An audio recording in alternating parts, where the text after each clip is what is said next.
Hill sprints, in terms of, I know we're probably skipping ahead.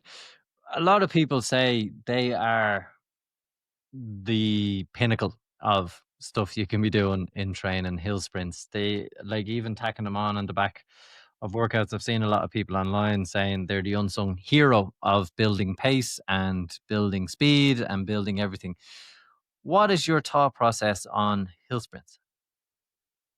They're good for a couple of things. So definitely from like building some strength.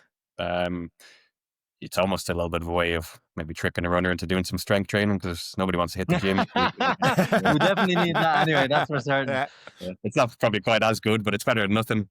And then it's really good for like adding a bit of intensity without speed. So like you're not going to be hitting your kind of top end speed going uphill, but you're going to feel like it. So again, we might talk about this later, but like learning to work off feel and like RPE rather than just pace.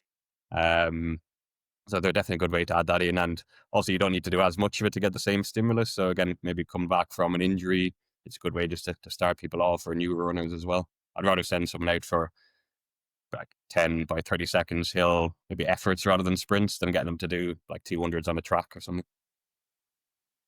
It's mad you say. I just did pretty much that similar session. Well, no, not exact same session. I stopped that for 30-second sprints. I was done for. But I know what you mean by RPE instead of speed, because speed wasn't that much faster than I do for like a 400 meter on the flat, but I was just goosed. Let's say myself, Eric walks in to you.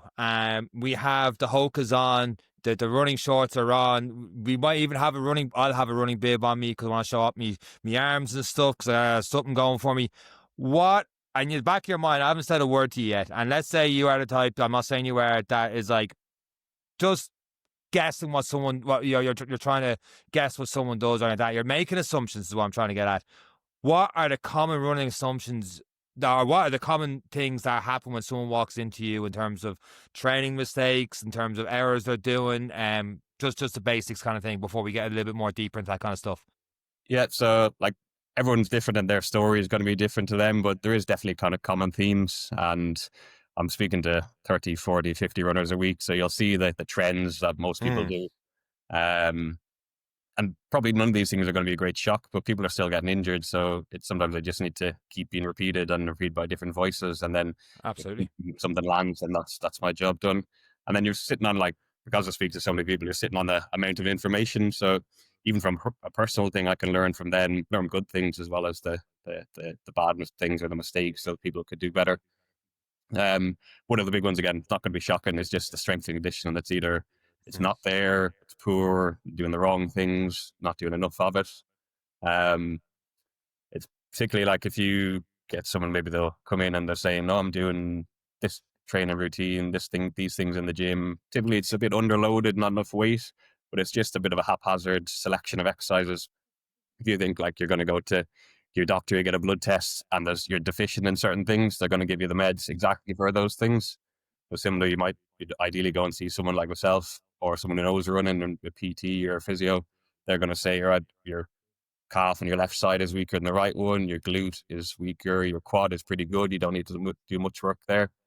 You've actually got things that are specific to you, but then you can actually improve those deficits that are, and rather than just kind of throwing things at the wall and hoping it sticks. That's kind of the big thing from the conditioning point of view. In terms of, just to add on to conditioning, because one thing that's been thrown around a lot now is mobility. So it's not just about conditioning, particularly for us who are living sedentary lives. My job involves sitting in the front of an aircraft. I'm sitting there. I'm sitting then when I'm not in it. I'm sitting 8 hours a day. The only time I'm not sitting is when I maybe go for a run. Mobility is becoming a big factor in a lot of this strength conditioning and mobility. It's becoming a big factor. What does that mean to you, and what are runners missing out on? There's probably an overemphasis that people come in and think it needs to be all flexibility and I need to do stretches. And the big things is my hamstrings aren't flexible or my hip flexors are tight. Now, if you have some job like yourself and you are sitting 8 hours a day, you might be kind of on the other side of things and actually do need to do a little bit of work there. But if you look at the running action for, as long as we're not sprinting, anything from like 5K to marathon pace, you don't need huge amount of flexibility. You need a little bit around the ankle, or a good bit around the ankle and calf. You need a little bit around the hamstring. But otherwise, like people, again, if we think we're all short on time, I'd rather someone does more gym work, more strengthening than mobility. But you can use the strength for mobility as well. You're doing things like eccentric exercises, or we're doing almost mobility with weights, that you're going to get some strengthening and some lengthening of your tissues at the right time. But again, that could be something that you don't need to do. So get it checked out first of all. If you're stiffer in one side than the other, or you need the mobility work, then get it done. But otherwise, focus on what you need to do. Huge generalization here, Enda, but what would be your go-to exercises for people listening that the next session's into the gym? What do you have go-tos you always go to? Yeah, there's a few that I'd kind of try and get everyone to do. The gyms around Dublin are going to need some new Smith machines, because that's my favorite one for the calves in particular. Yes. If you like the amount of weight you need to really strengthen your calves, there's absolutely no way you're going to hold that in a kettlebell or a dumbbell. Your Achilles tendon, and any tendon, needs load. Same thing if you have a bit of, like, again, generalized diagnosis here, but like a runner's knee, front of your knee, your patella tendon. Really, like, heavy, high strength loads are the only thing that's going to get that better, because they actually like load. They respond to it. It's a bit of Goldilocks thing. If you underdo it, it's not going to feel better. And the glute medius is another one. So everyone kind of focus on the big glute max one, the big backside muscle, and they're there in the gym doing their hip thrusts all day long. But the glute medius is the one that every time you land on one leg, it's going to control the stability of the hips, the pelvis. If you can imagine, your pelvis should be nice and solid. If that's going to start wobbling around every time you land, the more you do that, yeah, you'll see that sometimes. Like, that is Eric.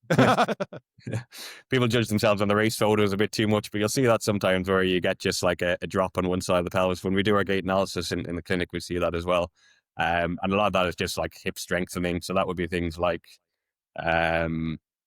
side planks with a leg lift, split squats, step ups, those kind of things. Those one-legged exercises that really load up the outer hip. I'm just going to get into a side plank here while you keep talking there. And to stop you sitting all day, Eric. Seán has been slagging me about, he knows when I get tired, because come the end of the race, it's like the hips are just gone left, right, all over the place. I'd probably be a better hula hoop champion than I would be a running champion.